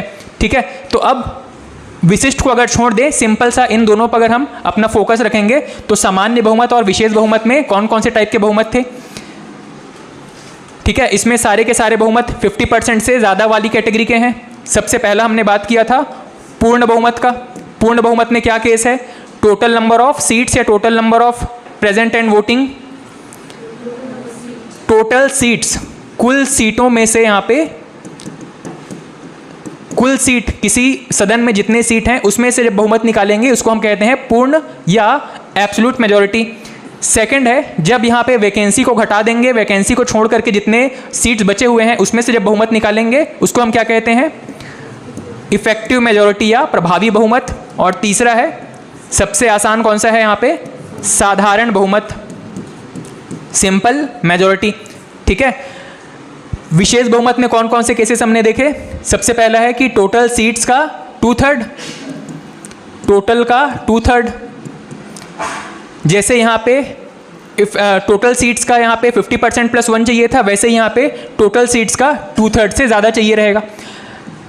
ठीक है, ये हो गया आपका, इसको अगर हम कहें तो कह सकते हैं कि एब्सोल्यूट मेजॉरिटी विथ 2/3 कंडीशन। उसके बाद में प्रेजेंट एंड वोटिंग का 2/3, प्रेजेंट एंड वोटिंग का 2/3। उसके बाद में यहाँ पे एक और केस हमने बात किया, प्रेजेंट एंड वोटिंग का 2/3 तो चाहिए, साथ में एब्सोल्यूट मेजॉरिटी भी चाहिए। ठीक है, अब ये एब्सोल्यूट कौन सा है, ये वाला। ठीक है, 50% से ज़्यादा वोट भी चाहिए, और यहाँ पे जो 2/3 प्रेजेंट एंड वोटिंग का 2/3 वाला केस है इसको भी पास करना ज़रूरी होगा। ठीक, साधारण या सामान्य बहुमत या 50% वाले बहुमत में 3 टाइप के बहुमत हमने देखे। सबसे पहला है पूर्ण बहुमत, टोटल सीट्स में से निकालेंगे। प्रभावी बहुमत, वैकेंसी को छोड़ करके निकालेंगे। साधारण बहुमत, जितने लोग प्रेजेंट एंड वोटिंग के केस में हैं, जितने लोग उस दिन उस मीटिंग में सदन में पार्टिसिपेट किए थे, प्रेजेंट थे, उन्हीं में से जितनों ने वोटिंग में पार्टिसिपेट किया, यहाँ पे उनसे या उन्हीं के थ्रू हम ये बहुमत निकालेंगे। प्रेजेंट एंड वोटिंग वाली केस है, यही जो चीज़ है प्रेजेंट एंड वोटिंग वाली केस यहाँ पे भी है, लेकिन यहाँ पे कितना चाहिए था, 2/3। अब मुझे आप कंपेयर करके बताओ, 2/3 वाले केस में प्रभावी बहुमत वाला कोई केस है क्या? यहाँ पे प्रभावी बहुमत वाला कोई केस नहीं है। ठीक है, प्रेजेंट एंड वोटिंग वाला केस है, टोटल नंबर ऑफ सीट्स वाला केस है। ठीक है, याद रहेगा। विशेष बहुमत या 2/3 वाले मेजॉरिटी के केस में टोटल नंबर ऑफ सीट से हमने एक मेजॉरिटी निकाला था, उसके अलावा साधारण बहुमत वाले केस में से हमने 2/3 निकाला था। इसके अलावा यहाँ पे 2/3 प्रेजेंट एंड वोटिंग का और ये वाला एब्सोल्यूट मेजॉरिटी, इन दोनों को पास करने से भी एक मेजॉरिटी यहाँ पे तय हो जाएगी। ठीक, तो दोनों में ही हालांकि 3-3 कंडीशन दिए गए हैं। सामान्य बहुमत में भी 3 कंडीशंस हैं, विशेष बहुमत में भी 3 कंडीशंस हैं, लेकिन विशेष बहुमत में प्रभावी बहुमत वाला कोई कंडीशन नहीं है। प्रभावी बहुमत वाला कोई कंडीशन नहीं है। यहाँ पे टोटल सीट्स के हिसाब से एक बहुमत निकाले थे 2/3, फिर प्रेजेंट एंड वोटिंग में से एक केस निकाले थे 2/3, और इसी प्रेजेंट एंड वोटिंग में जब एब्सोल्यूट को हमने शामिल कर लिया तो हमारा तीसरा केस बन गया। याद रहेगा, टोटल सीट्स का 2/3, प्रेजेंट एंड वोटिंग का 2/3 और present and voting plus absolute को मिला के यहाँ पे तीसरा केस बन गया। प्रभावी बहुमत वाला कोई केस नहीं बचा। उसके बाद में विशिष्ट बहुमत, ऐसे बहुत सारे मैटर हो सकते हैं जिन पर राज्यों की सहमति भी आवश्यकता होती है, उसको हम रखते हैं विशिष्ट बहुमत वाली कैटेगरी में, जहाँ पे 2/3 ऑफ टोटल मतलब ये वाली बहुमत हो गई, फिर एब्सोल्यूट मेजॉरिटी मतलब ये वाली बहुमत हो गई, और उसके बाद में आधे से अधिक राज्यों की सहमति। जब इस तीनों कंडीशन को फॉलो किया जाएगा तब हम कहेंगे कि उस बिल को विशिष्ट बहुमत से पास किया गया। सामान्य बहुमत, विशेष बहुमत और विशिष्ट बहुमत, ये 3 केसेस हैं आपके संविधान में अलग अलग चीज़ों को अमेंड करने के लिए या उसमें परिवर्तन करने के लिए, संशोधन करने के लिए। ठीक है, अब आप मुझे हेल्प करते चलेंगे। आपने अभी तक जो जो चीज़ें पढ़े हैं वो आपको याद आ रही हैं कि नहीं आ रही है? सबसे पहली कंडीशन कौन सी है? सामान्य कंडीशन या 50% + 1 वाली कंडीशन। सेकंड कंडीशन कौन सा है?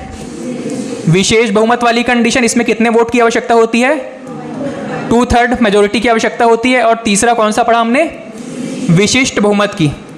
अभी हम ये नहीं पढ़ रहे हैं कि कौन से अमेंडमेंट के लिए कौन सा मेजॉरिटी यूज़ किया जाता है। अभी हम सिर्फ मेजॉरिटी की समझ रहे हैं, मेजॉरिटी किस किस टाइप का होता है। ठीक है, जहाँ जहाँ पे ज़रूरत पड़ेगी वहाँ पे आपको शब्द मिलेगा तो आप समझ जाओगे कि हाँ किस मेजॉरिटी की बात हो रही है। तो सामान्य बहुमत में कितनी मेजॉरिटी चाहिए? 50% से ज़्यादा। विशेष बहुमत में 2/3 और विशिष्ट बहुमत में यहाँ पे 2-3 केसेस हैं। सबसे पहला केस क्या था? 2/3 of total seats. Second case क्या था? एब्सोल्यूट मेजॉरिटी भी कंप्लीट करना है, और तीसरा केस क्या है, आधे से अधिक राज्यों की सहमति भी चाहिए। अब अगर आप ये पूछो, अगर मैं ये पूछूं कि इनमें से सबसे कठिन कौन सा पड़ने वाला है, किसी बिल को अगर पास करवाना चाहें तो सबसे कठिन किस टाइप के बहुमत से कठिन कौन सा होगा, सामान्य बहुमत, विशेष बहुमत या विशिष्ट बहुमत। अब यहाँ पे याद रखिएगा विशिष्ट बहुमत सबसे कठिन हो जाता है, ठीक है। अब यहाँ पर जब तक मान लीजिए भारत के अंदर कितने राज्य हैं अभी तक, टोटल 28 राज्य हैं। इन 28 राज्यों में से जब तक आपको कितने हो जाएंगे, 14 और एक 15, ये जो 15 राज्य हैं जब तक यहाँ पे वही सरकार ना हो जब तक जो कि केंद्र में है, मतलब अगर प्रेजेंट कंडीशन की बात करें तो जब तक 15 राज्यों में बीजेपी की सरकार नहीं होगी तब तक हमारा ये बिल पास नहीं हो पाएगा। ये याद रखिएगा विशिष्ट बहुमत के केस में, ठीक है। यही तो कहा गया है, आधे से अधिक राज्यों की सहमति, मतलब यहाँ पे 28 अगर राज्य हैं जहाँ पे राज्य सरकार काम कर रही है, इनमें से 14 राज्य तो आधे हो जाएंगे, उसमें से एक ज़्यादा रखेंगे तो 15 राज्य। इन 15 राज्यों में जब तक वही सरकार ना हो जो कि केंद्र में है तब तक वहाँ से बिल पास हो पाएगा क्या, नहीं हो पाएगा, और ये हमारा बिल जो है वो यहीं पे फेल हो जाएगा। तो विशिष्ट बहुमत सबसे टफ कंडीशन है जहाँ पे किसी बिल को पास करवाना पड़े, ठीक। उसके बाद में सामान्य बहुमत में कौन कौन से केसेस पढ़े आपने, 3 केसेस पढ़े थे। सबसे पहला कौन सा था, पूर्ण बहुमत में क्या होता है, टोटल सीट है या बचे हुए सीट्स हैं, इफेक्टिव या मतलब टोटल सीट हैं या फिर वैकेंसी को छोड़ करके हैं, टोटल सीट्स की बात की जा रही है, टोटल सीट की चर्चा हो रही है। उसके बाद में सेकंड था आपका प्रभावी बहुमत। प्रभावी बहुमत में कौन से सीट हमने छोड़ दिए थे, वैकेंट सीट को हमने छोड़ दिया था। उसके बाद में था सामान्य बहुमत या साधारण बहुमत। इसमें क्या केस था, प्रेजेंट एंड वोटिंग, जितने मेंबर्स हैं उसमें से जो लोग प्रेजेंट हैं, न सिर्फ प्रेजेंट है बल्कि वोटिंग में पार्टिसिपेट भी कर रहे हैं, ये जो कंडीशन है इसको हमने कहा था साधारण बहुमत।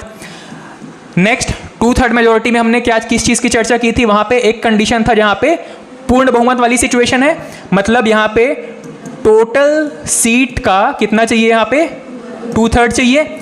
उसके बाद में इफेक्टिव वाली भी कंडीशन है क्या, यहाँ पे ये वाली कंडीशन नहीं है, तो कौन सी कंडीशन आती है फिर, एक तो यहाँ पे प्रेजेंट एंड वोटिंग वाली कंडीशन है, प्रेजेंट एंड वोटिंग का 2/3, प्रेजेंट एंड वोटिंग का 2/3, और तीसरा कंडीशन कौन सा है, प्रेजेंट एंड वोटिंग का 2/3 तो चाहिए, साथ में क्या चाहिए हमको, एब्सोल्यूट मेजॉरिटी भी चाहिए, प्रेजेंट एंड वोटिंग का 2/3 और प्लस ये वाली कंडीशन एब्सोल्यूट मेजॉरिटी भी चाहिए, ठीक है। तो ये हो गए आपके अलग अलग प्रकार के बहुमत।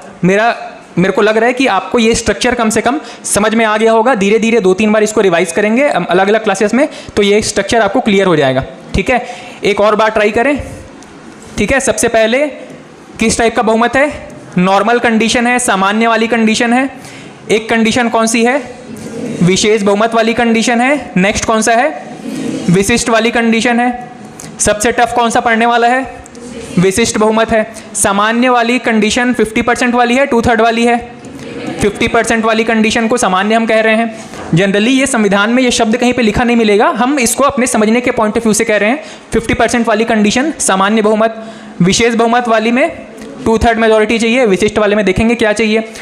सामान्य बहुमत में कितने केसेस हैं, 3 केसेस हैं। सबसे पहला पूर्ण बहुमत, पूर्ण बहुमत में कितने सीट चाहिए होंगे, टोटल नंबर ऑफ सीट का 50% से ज़्यादा।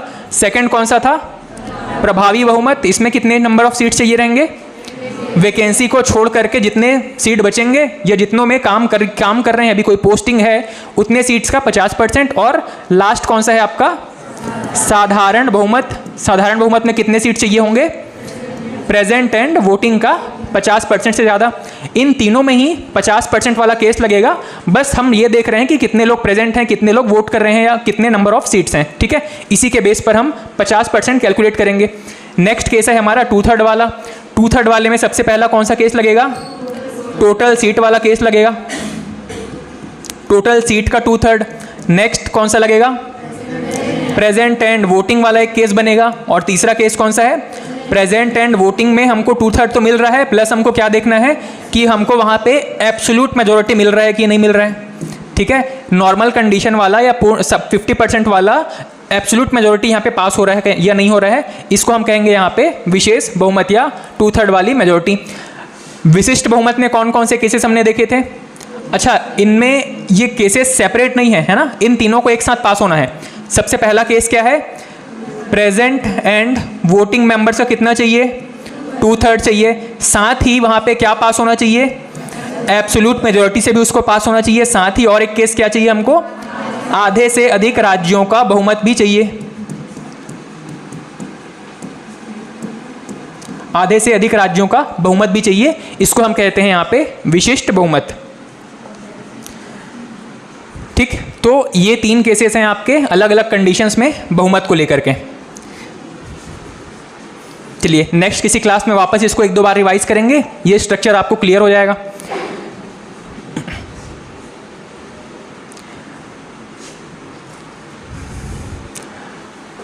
ठीक, तो हम बात कर रहे थे संविधान संशोधन विधेयक की।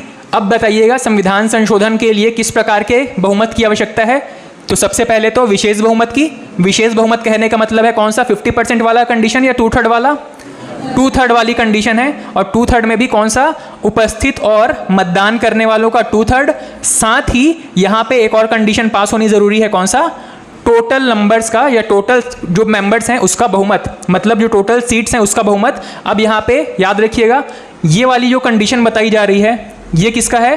50% + 1 वाले केस का। याद आ रहा है, जब तक आपको नॉर्मल कंडीशन बताया जाए हमेशा वहाँ पे 50% वाली मेजोरिटी की बात हो रही है। जब तक आपको ना बताया जाए कि विशेष बहुमत है तब तक वहाँ पे 50% वाली मेजोरिटी कैलकुलेट करेंगे, 50% से कैलकुलेट करेंगे। तो यहाँ पे 2 कंडीशंस पास होनी ज़रूरी हैं, उपस्थित और मतदान करने वालों का 2/3 और सदन की कुल संख्या का 50% से ज़्यादा। अब आप ये बताइएगा, ये हमने किसी मेजोरिटी में पढ़ा था? टोटल प्रेजेंट एंड वोटिंग का 2/3 और एब्सोल्यूट मेजोरिटी, मतलब यहाँ पे जितने सीट्स हैं वहाँ पे उसका कितना चाहिए? 50% से ज़्यादा। ठीक है, तो ये दोनों केस जब पास नहीं होंगे तब तक हमारा संविधान संशोधन विधेयक कंप्लीट नहीं माना जाएगा। ठीक, और विशिष्ट बहुमत के बारे में तो मैंने बता दिया कि आधे से अधिक राज्यों के अधिक की सहमति भी आवश्यकता होगी। हालांकि ये कुछ विशेष केस में है, हर संविधान संशोधन के लिए विशिष्ट बहुमत नहीं चाहिए रहेगा। कुछ ऐसे संविधान संशोधन होंगे जो कि सिंपल मेजोरिटी से पास हो जाएंगे, कुछ ऐसे संविधान संशोधन हैं जो कि सिंपल मेजोरिटी के अलग अलग केसेस से पास होंगे, कुछ ऐसे संविधान संशोधन होंगे जो कि विशेष बहुमत वाले अलग अलग केसेस में पास होंगे, और कुछ ऐसे संविधान संशोधन भी होंगे जहां पे विशिष्ट बहुमत की आवश्यकता होगी। ठीक, तो ये आपका 4 प्रकार के अलग अलग विधेयक हो गए। अब ये कुछ नॉर्मल टर्म्स हैं, टर्मिनोलॉजीज हैं, शब्दावली है जिसको कि संसद के बारे में जब आप पढ़ रहे हो तो आपको पता होना चाहिए। सबसे पहला है एक शब्द प्रश्नकाल। प्रश्नकाल क्या होता है? संसद का या कोई भी सदन का, हाउस का जब मीटिंग चल रहा है, बैठक चल रहा है, यहाँ पे सदन कहने का मतलब है लोकसभा हो या राज्यसभा हो, दोनों के केस में जब उनका जो बैठक चल रहा है तो उनका जो पहला आवर होता है, पहला घंटा होता है मीटिंग का 11 से 12 बजे के बीच का, इसको हम क्या कहते हैं? प्रश्नकाल या क्वेश्चन आवर कहते हैं। ठीक है, अब इस प्रश्नकाल के दौरान जैसे कि इसके नाम में लिखा हुआ है प्रश्नकाल मतलब प्रश्न पूछा जाएगा। प्रश्न कितने प्रकार के हो सकते हैं? तो सबसे पहला यहाँ पे तारांकित, दूसरा है यहाँ पे अतारांकित प्रश्न। मुख्य रूप से इनको अगर आप याद रखेंगे, उसके अलावा जो बच जाएंगे इसको हम कहेंगे अल्प सूचना के प्रश्न। तारांकित प्रश्न कौन से होते हैं? जिनको कि हमें, अच्छा, तारांकित प्रश्न क्या होते हैं? जनरली जब लोकसभा या राज्यसभा की बैठक होने वाली होती है उससे पहले ही यहाँ पे अपने अपने क्वेश्चंस को ड्राफ्ट बना करके दे दिया जाता है। ठीक है, और ये जब ड्राफ्ट प्रिपेयर हो जाता है उसके बाद में से उसमें स्टार मार्क लगा हुआ होता है कि ये क्वेश्चन पे आज डिस्कशन होने वाला है। जब ऐसे क्वेश्चन को पूछा जाता है तो उनमें मौखिक आंसर दिया जाता है और तत्काल उसका आंसर मिल जाता है। ऐसे क्वेश्चंस जिनका कि ड्राफ्ट पहले से प्रिपेयर रहता है, ठीक है, जब भी मीटिंग होने वाली होती है उससे लगभग 7 दिन या 10 दिन पहले इनको अपना अपना क्वेश्चन प्रिपेयर करके देना पड़ता है। मतलब मान लो लोकसभा की बैठक है तो लोकसभा की बैठक से 7 से 10 दिन पहले सभी जो मेंबर्स अपना क्वेश्चन पूछना चाहते हैं वो अपना क्वेश्चन संबंधित विभाग को दे देंगे और वो क्या करेंगे? उसका एक ड्राफ्ट प्रिपेयर कर लेंगे।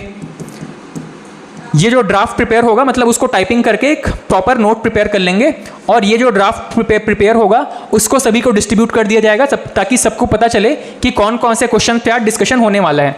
ठीक है, उसके बाद जो व्यक्ति जिस क्वेश्चन को वहाँ पे भेजा था कि मैं ये क्वेश्चन पूछना चाहता हूँ, वो व्यक्ति उस स्टार लगे हुए क्वेश्चन में से अपना क्वेश्चन छाटेगा और संबंधित मंत्रालय के जो भी मंत्री होंगे या सांसद होंगे उनसे अपना प्रश्न पूछ लेगा। ठीक है, इसमें एक चीज़ क्या याद रखना है कि जितने भी क्वेश्चन होंगे सभी के सामने एक स्टार मार्क लगा होगा।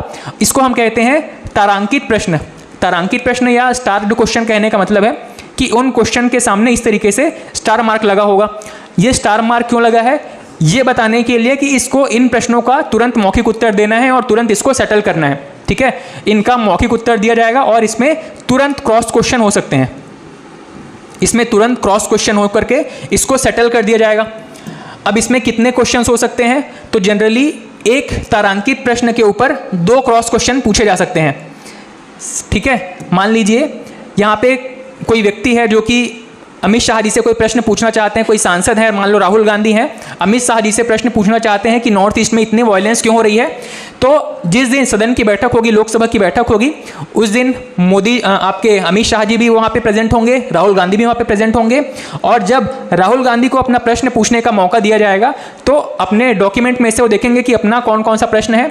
तो जितने भी उनके पूछे गए प्रश्न थे जिनमें स्टार मार्क लगा हुआ है उन क्वेश्चन को वहाँ पे पूछेंगे, और उस क्वेश्चन का सेटिस्फैक्ट्री आंसर नहीं मिलता है तो वहाँ पे अमित शाह जी से वो 2 क्रॉस क्वेश्चन भी पूछ सकते हैं। ठीक है, इस तरीके से जितने भी प्रश्न जहाँ पे स्टार मार्क लगा होता है इसको हम कहते हैं तारांकित प्रश्न। नेक्स्ट कौन सा है, अतारांकित प्रश्न। ऐसे प्रश्न जिन पर कोई स्टार मार्क नहीं लगा हुआ होता है, जिन पे कि रिटर्न आंसर दिया जाना जरूरी होता है, ऐसे क्वेश्चंस को हम कहते हैं अतारांकित प्रश्न, और इनको कम से कम 1 महीने पहले संबंधित विभाग को भेजा जाना जरूरी होता है। ठीक है, मान लीजिए वापस से यहाँ पे राहुल गांधी कुछ प्रश्न पूछना चाहते हैं जिनका वो क्या चाहते हैं, रिटर्न आंसर चाहते हैं। ठीक है, रिटर्न आंसर जो है वो एक प्रूफ के तौर पे काम करता है कि हमको संसद में इस पर्टिकुलर मंत्रालय से ये जवाब मिला है, वो उनके पास रिटर्न एविडेंस है, प्रूफ है। ठीक है, तो मान लीजिए वो रिटर्न एविडेंस चाहते हैं, प्रूफ चाहते हैं, ऐसे केस में उनको कम से कम 1 माह पहले अपने जो प्रश्न है वो संबंधित विभाग को भेजने पड़ेंगे। मतलब अगर वो अमित शाह जी से प्रश्न पूछना चाहते हैं तो कहाँ पे, अमित शाह जी के पास कौन सा मंत्रालय है अभी, होम मिनिस्ट्री, गृह मंत्रालय को या गृह मंत्रालय को जो प्रश्न उनको पूछे जाने हैं वो सभी प्रश्न वो अपने लिख करके भेज देंगे, और 1 महीने बाद जब भी उस पर चर्चा होगी वो अपने प्रश्न रेस करेंगे वहाँ पे, कहाँ पे, संसद में, जिस भी सदन में बैठक हो रही होगी वहाँ पे। हमारे इस एग्जाम्पल के अकॉर्डिंग लोकसभा में जब बैठक हो रही होगी वहाँ पे अपना प्रश्न वहाँ पे रेस करेंगे, और तब तक अपना आंसर प्रिपेयर कर चुके होंगे अमित शाह जी, और वो बताएंगे कि इस पर्टिकुलर डॉक्यूमेंट में जितने भी आपके क्वेश्चन हैं उनके आंसर लिखे हुए हैं। इस तरीके से ये जो लिखित आंसर दिया जाता है इसको हम कहते हैं अतारांकित प्रश्न। इसमें निर्धारित समय कितना है, कम से कम 1 महीने पहले क्वेश्चन भेजा जाना चाहिए। ठीक है, उसके बाद में कुछ क्वेश्चन है जिनको कि अर्जेंटली हमको जानने की जरूरत होती है, उसको हम कहते हैं अल्प सूचना के प्रश्न।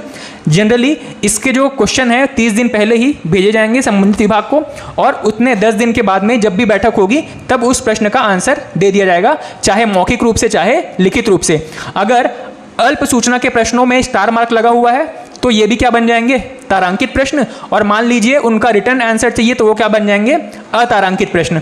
ठीक है, इसमें सिर्फ डिफरेंस क्या है कि ये कुछ ऐसे अर्जेंट केस वाले क्वेश्चंस हो सकते हैं जिसपे कि 10 दिन पहले ही सूचना दिया जाएगा संबंधित विभाग को, इसीलिए इसको कहा जा रहा है अल्प सूचना के प्रश्न। ठीक, उसके बाद में एक शब्द है यहाँ पे शून्यकाल।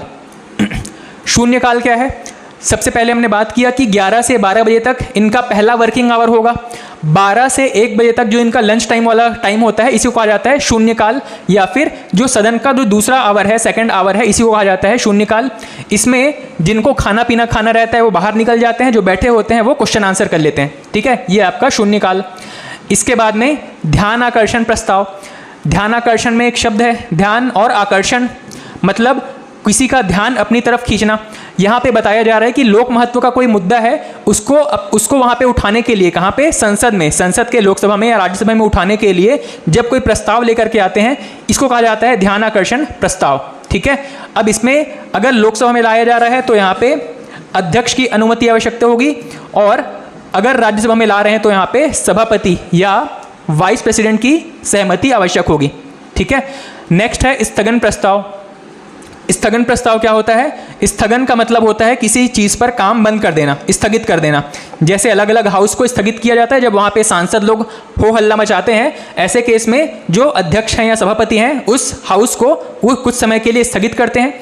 जहाँ पे कोई तुरंत कोई चर्चा करने वाले सब्जेक्ट आते हैं, ऐसे केस में जो पुराना डिस्कशन चल रहा था उसको स्थगित करके नए सब्जेक्ट पे चर्चा किया जाता है, उसको कहा जाता है स्थगन प्रस्ताव।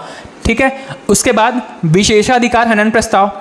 जितने भी सांसद हैं उनको कुछ विशेष अधिकार मिले होते हैं, हमने पढ़ा है। ठीक है, इसके बारे में हम कुछ और अधिकार हैं जो आगे पढ़ेंगे, जैसे कि उनको वहाँ पे संसद के कैंपस से उनको गिरफ्तार नहीं किया जा सकता, उनके ऊपर दीवानी या फौजदारी मामले नहीं लगाए जा सकते। ऐसे बहुत सारे उनके पास विशेष अधिकार दिए हुए हैं। जब संसद में वो कुछ बात कर रहे हैं, कोई मामले पे बातचीत कर दिए हैं या कुछ गलत भाषण दे दिए हैं, उनके खिलाफ कोई कार्रवाई नहीं हो सकती है। ये सभी उनके विशेष अधिकार हैं। अगर वो संसद की मर्यादा का उल्लंघन करते हैं तो उनके खिलाफ क्या लाया जाएगा? विशेषाधिकार हनन प्रस्ताव। उनको जो विशेष अधिकार दिया गया था उस अधिकार के द्वारा उन्होंने दूसरों के विशेषाधिकार का हनन किया है, इसी वजह से हम कहेंगे इसको विशेषाधिकार हनन प्रस्ताव। उसके बाद में है अविश्वास प्रस्ताव। अविश्वास प्रस्ताव का मतलब है कि अगर सरकार ठीक से काम नहीं कर रही है, सरकार के खिलाफ उनके पार्टी में ही विश्वास नहीं है, ऐसे कंडीशन को हम कहते हैं, ऐसे कंडीशन में जो जितने सांसद हैं वो मिलकर के क्या ला सकते हैं? एक अविश्वास प्रस्ताव। अगर उनको अपने सरकार पर भरोसा नहीं रह गया है, अपनी सरकार, अपनी पार्टी की सरकार बदलना चाहते हैं, या जो बाकी के बचे हुए सांसद हैं वो सब मिल करके सरकार बदलना चाहते हैं, ऐसे कंडीशन में जो प्रस्ताव लाया जाएगा उसको हम कहते हैं अविश्वास प्रस्ताव। अब यहाँ पे 2-3 चीज़ें आवश्यक हैं। सरकार किस सभा से बनती है? लोकसभा से। ठीक है, वर्तमान में मोदी जी की जो सरकार है वो किस सभा से है? तो लोकसभा से है। उसके बाद में यहाँ पे इसको सिर्फ लोकसभा में लेकर के आ सकते हैं। दूसरी चीज़, यहाँ पे कम से कम 50 MPs का, 50 मेंबर ऑफ पार्लियामेंट का आवश्यकता ज़रूरी है। ठीक है, कम से कम यहाँ पे 50 सांसद उस पर साइन करेंगे, तब जाकर के अविश्वास प्रस्ताव लाया जाएगा, प्रस्ताव स्टार्ट होगा।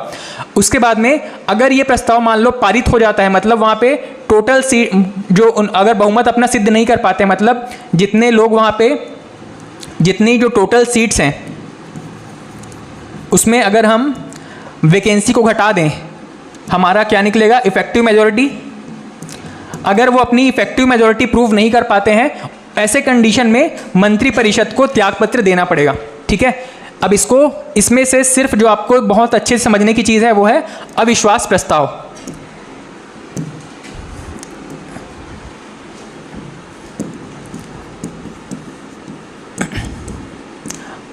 अविश्वास प्रस्ताव, देखिए, जब सरकार बनती है जनरली हम कहते हैं कि लोकसभा में जो विनिंग पार्टी रहती, जो पार्टी चुनाव जीती है, वो वहाँ पे क्या बनाती है? सरकार बनाती है। लोकसभा में मान लो इस समय बीजेपी की सरकार है।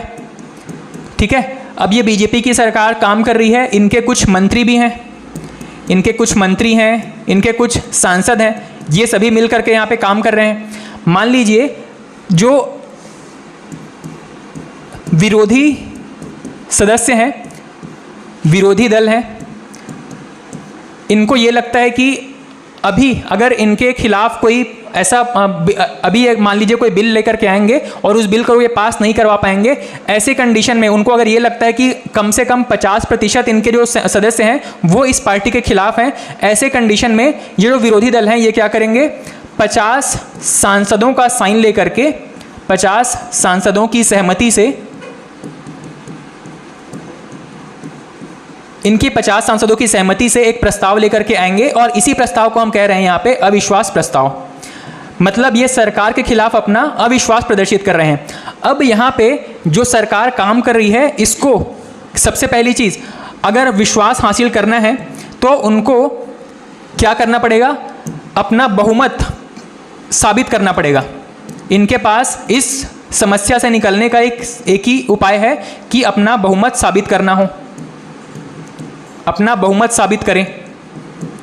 ठीक है, और अपना बहुमत कैसे साबित करेंगे? मान लीजिए ये जो अविश्वास प्रस्ताव आया था, इसके खिलाफ जो अपना विश्वास प्रस्ताव रखेंगे या इसी अविश्वास प्रस्ताव के खिलाफ अगर ये 50% से ज़्यादा वोट अगर ले पाते हैं, 50% से ज़्यादा अगर वोट ला पाते हैं, ऐसे कंडीशन में मानेंगे कि इनका जो अविश्वास प्रस्ताव है ये फेल हो गया है, या फिर अगर इनके फेवर में 50% ज़्यादा वोट पड़ जाता है, अविश्वास प्रस्ताव के पक्ष में 50% से ज़्यादा अगर वोट पड़ जाता है, तब हम क्या कहेंगे कि वाकई में सरकार के खिलाफ अभी बहुमत नहीं है, इसीलिए इनके जो पार्टी के सदस्य हैं वो भी इनके फेवर में वोट नहीं कर रहे हैं और इसी वजह से इनका जो अविश्वास प्रस्ताव है वो पास हो गया है।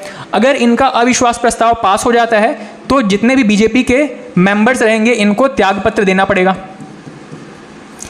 जितने भी यहाँ पे मंत्री काम कर रहे हैं इन सभी को एक साथ त्यागपत्र देना पड़ेगा और यहाँ पे फिर से नई सरकार चुन करके आएगी, नई सरकार का गठन किया जाएगा। ठीक है, इसका मतलब क्या है, वापस से इलेक्शन होगा क्या?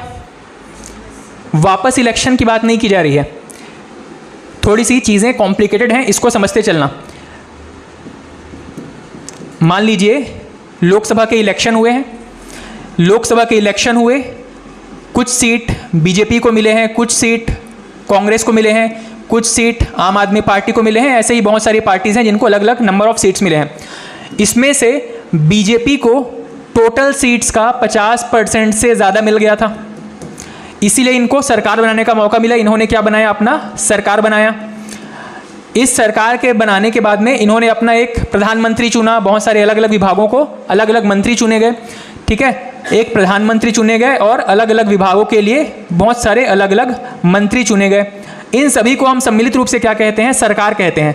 मतलब देश की आर्थिक प्रगति या राजनीतिक प्रगति किस तरफ जाएगी, उनसे संबंधित सारे निर्णय कौन लेते हैं, यही सरकार हमारे लिए निर्णय ले रही होगी। ठीक है, मान लीजिए एक ऐसी कंडीशन जब ये अपने टोटल मेंबर्स का 50% से ज़्यादा सीट या 50% ज़्यादा वोट किसी बिल के फेवर में अगर नहीं रख पा रहे हैं, मतलब मान लीजिए इन्होंने एक प्रस्ताव लाया, अविश्वास प्रस्ताव, उस बिल को, उस अविश्वास प्रस्ताव के पक्ष में अगर 50% ज़्यादा वोट इनके पास आ गए तो सिंपल सा मतलब है कि बीजेपी के पास 50% लोग नहीं हैं अब। ठीक है, इसको वापस से इस तरीके से समझिएगा। मान लीजिए यहाँ पे बीजेपी के पास 50% से ज़्यादा सदस्य हैं, तभी जाकर के इन्होंने सरकार बनाया था। ठीक, अब वापस से कुछ चीज़ें हैं जिनको कि आप मुझे बताते चलना। चुनाव में जीतने के लिए कितने वोट चाहिए रहते हैं? चुनाव में जीतने के लिए कितने वोट चाहिए होते हैं?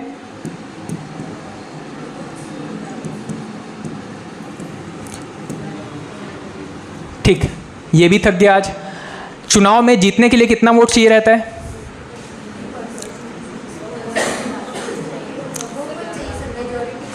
मेजॉरिटी चाहिए, बाकियों से ज़्यादा जिसको मिला रहेगा उसको हम क्या कहेंगे, वो चुनाव जीत गए हैं। 50% वोट जरूरी है क्या यहाँ पे? नहीं है। जैसे कि हमारे वार्ड में पार्षद का चुनाव होता है तो क्या ज़रूरी है कि उस वार्ड के 50% से ज़्यादा लोग उनके फेवर में वोट किए रहें? ज़रूरी नहीं है। अगर उस पार्षद को सबसे ज़्यादा बाकी पार्षद के जो कैंडिडेट हैं उनसे ज़्यादा वोट मिल जाता है तो पार्षद जीत जाएगा।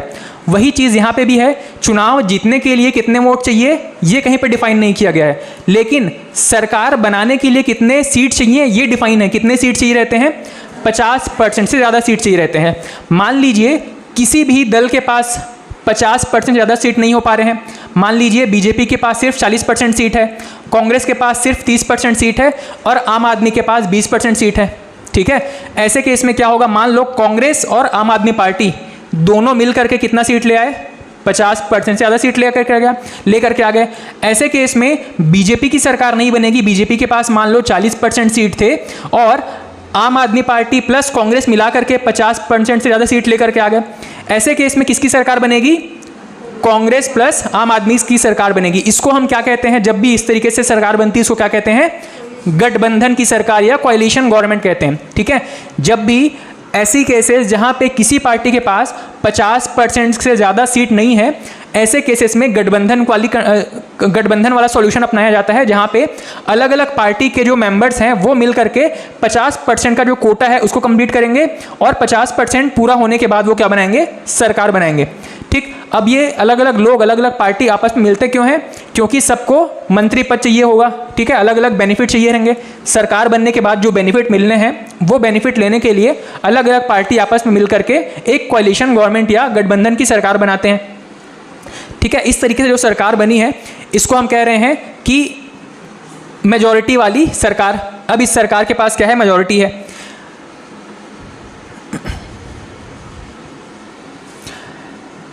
अब सरकार के पास अगर मेजॉरिटी है इसका मतलब है कि 50% से ज़्यादा सांसद उसके पक्ष में है। लेकिन जब उनके ऊपर अविश्वास प्रस्ताव लाया जाता है, ठीक है, अविश्वास प्रस्ताव अगर लाया जाता है इसका मतलब है कि बाकी के सदस्य ये मानते हैं कि अब सरकार के पास 50% से ज़्यादा सदस्य नहीं है। मान लीजिए अविश्वास प्रस्ताव के पक्ष में 50% वाला वोट पड़ गया, 50% ज़्यादा वोट पड़ गया, ऐसे केस में हमारा ये वाला केस फेल हो जाएगा क्या? सरकार के पास 50% सीट होने चाहिए, अविश्वास प्रस्ताव आ गया, अविश्वास प्रस्ताव में 50% ज़्यादा सीट, 50% से ज़्यादा वोट पड़ गए। इसका मतलब है कि इनमें से कुछ मेंबर्स ऐसे हैं जिन्होंने यहाँ पे वोट किया था, अविश्वास प्रस्ताव में वोट किया था।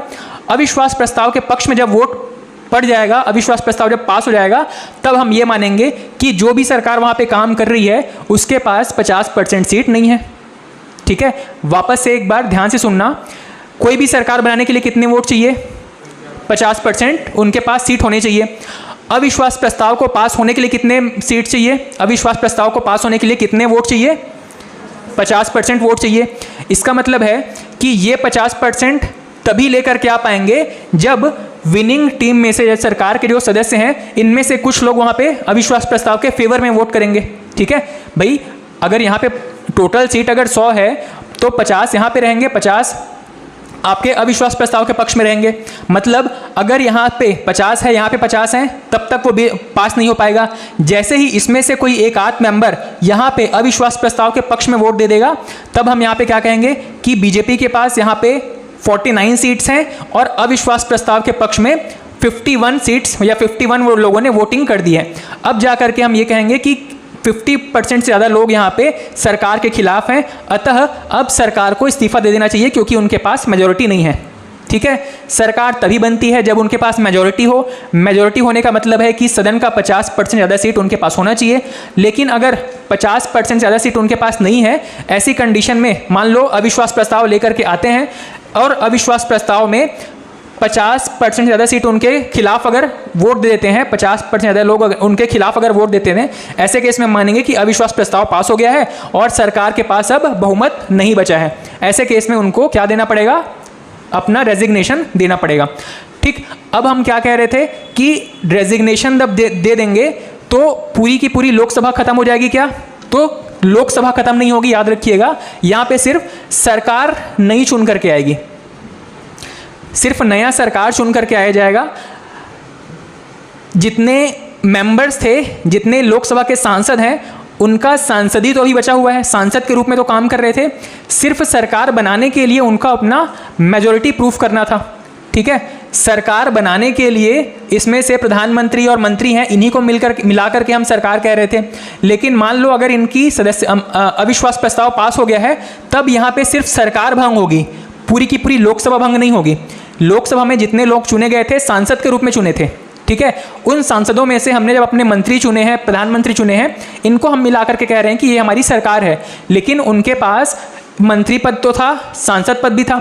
सांसद पद उनका समाप्त नहीं हुआ है, उनका सिर्फ मंत्री पद समाप्त हुआ है। जितने भी लोगों को मिनिस्टर के रूप में काम कर रहे थे, इनकी मिनिस्ट्री चली जाएगी, इनका जो मंत्री पद है वो चला जाएगा, लेकिन सांसदी उनके पास बनी रहेगी, ठीक है।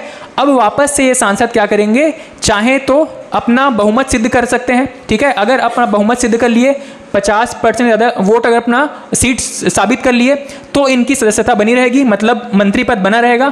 अन्यथा इनको फिर से किसी दूसरी पार्टी का मेंबर अपने पास लेकर के सरकार बनाना पड़ेगा, ठीक है। सरकार बनाने के लिए कितना सीट चाहिए रहता है, कितना वोट चाहिए रहता है? 50% ज़्यादा। कोई भी इसको प्रूफ कर ले वो सरकार बना लेगा, ठीक है। कोई भी पार्टी अकेली प्रूफ कर ले या फिर मिला करके प्रूफ कर ले, उस पार्टी की सरकार बन जाएगी।